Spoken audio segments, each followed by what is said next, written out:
Well, there he is, the legendary lawyer, the brilliant Professor Alan Dershowitz. What an amazing career he's had. There he is defending the President of the United States from that unfair impeachment.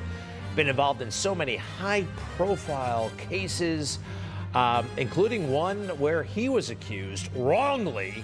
Those of us who know Alan Dershowitz and took any time to look at the evidence knew that it was all bogus. But he was accused of, well, assaulting an underage girl or having whatever, relations. Turned out to be totally bogus. And now the accuser is admitting as much. Take a look at this headline from the New York Times. Epstein victim says she may have made a mistake in accusing Dershowitz. And let's go into that. That's the Virginia Jerfy, whatever her name. I have long believed that I was trafficked by Jeffrey Epstein to Alan Dershowitz. However, I was very young at the time. It was a very stressful and traumatic environment. I now recognize I may have made a mistake in identifying Mr. Dershowitz. What about how traumatic this was for him? Professor Dershowitz, welcome back to the show. And I woke up to this headline. I was very gratified to see it. How did you feel, and how did this come about? I felt great. How it came about was people disapproved of me being Jeffrey Epstein's lawyer and Donald Trump's lawyer. So a decision was made by people to frame me. And they used a young woman. And the young woman now acknowledges that she may have made a mistake. Others have already said she was pressured into naming me by her lawyers. It's all in my book, Guilt by Accusation. But now she's finally come forward after 8 years and acknowledged what I have said from day one. I said on day one, I never heard of this person. There's no truth to it at all. And there never will be a witness. There'll never be a photograph. There'll never be any evidence because I wasn't there. It's a case of mistaken identification. And now she's come forward and confirmed that she may indeed have mistakenly identified me, and she's dropped the case against me. I wanted to go to trial. I wish I had gone to trial. I would have wanted to disprove everything in a court of law, but it's been very hard on my family, on my wife, on my children, and they really put pressure on me to accept the offer of this woman. And I have to praise the woman finally for coming forward after years and years and years and acknowledging the truth that would have been established at trial, but she recognized what had happened, and so I think my name has now been cleared, and I can get back to defending people and being controversial for good reasons. The media, you're no darling of the media, and they picked up these accusations and ran with them. Let's take a look, please. Virginia Giuffre, who is suing Epstein's attorney Alan Dershowitz for defamation. This defamation lawsuit, Dershowitz accused not only of defaming her, but also participating in sexual assault. Alan Dershowitz's name, has been mentioned by one of the Epstein victims, who she made the allegation that, and he has vehemently denied it as well. It is Virginia Roberts Giuffre. He said not only that, but there is a document from a separate alleged victim that exonerates him. All right.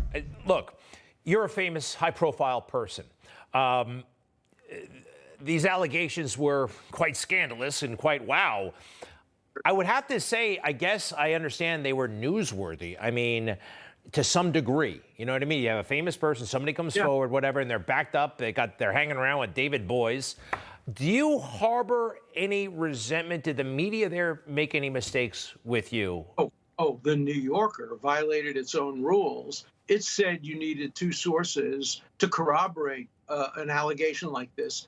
And because David Remnick doesn't like me because of Trump and because he hates Israel, he put a journalistic hack on me in order to create a narrative that I am a sexist. And he violated all of his own rules, and he put forward a narrative which is false. I don't think the New Yorker will mention the fact that the woman has now come forward and said she may have misidentified me.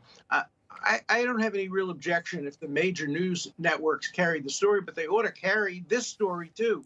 And many of them have not. Many of them just carried the story on page one and then either buried the story at all on page 28 or didn't carry it at all. The New Yorker is the worst villain.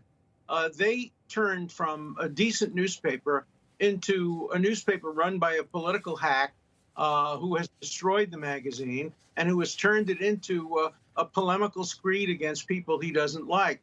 The other people at Fox who canceled me, Temple Emmanuel in New York, largest Reform temple. I had spoken there every year.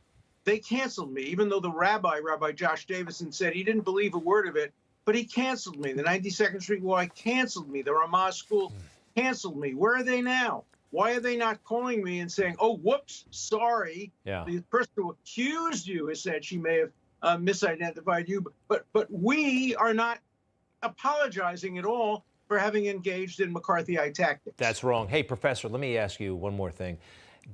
This is traumatic. I'm sorry you went through it, but do you think it might have made you a better lawyer or a better person to have gone through this? I mean, you've represented clients who've been accused of murder and who've really been in tight spots, and you were in a bit of a tight spot.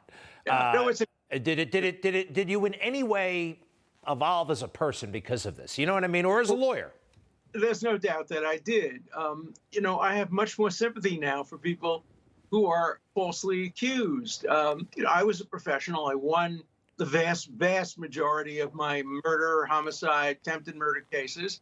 Some of them were guilty, some of them were innocent. I have to tell you, I presumed most of my clients were guilty, just based on the statistical fact that we live in America, not Iran, and most people who are charged with crime are guilty. This helped me really understand the situation of people who've been falsely accused. And I've now gotten hundreds of emails from people who have been misidentified, who have been falsely accused, asking for my help, and I'm going to give them my help. I do half of my cases pro bono. I've defended lots of controversial people on all sides of the political spectrum. I'm 84 years old.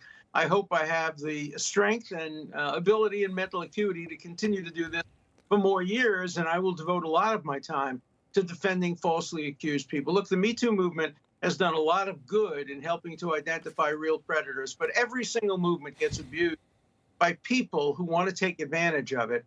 And our system has to figure out a way of distinguishing the real accusations against the false ones. And we're not doing a good job there. Professor Dershowitz, thank you. Congratulations. Can we see the headline one more time? I think it's just fantastic. You know what I mean? The New York Times, too. Give them credit. They put it in the paper, and Epstein victim says she may have made a mistake in accusing Dershowitz. I knew it all along. Hey, do me a favor. Check out his book, The Price of Principle, Why Integrity is Worth the Consequences. Available wherever books are sold. And thank you very much. Great to see you again, Professor. Always a pleasure. Thank you. You bet.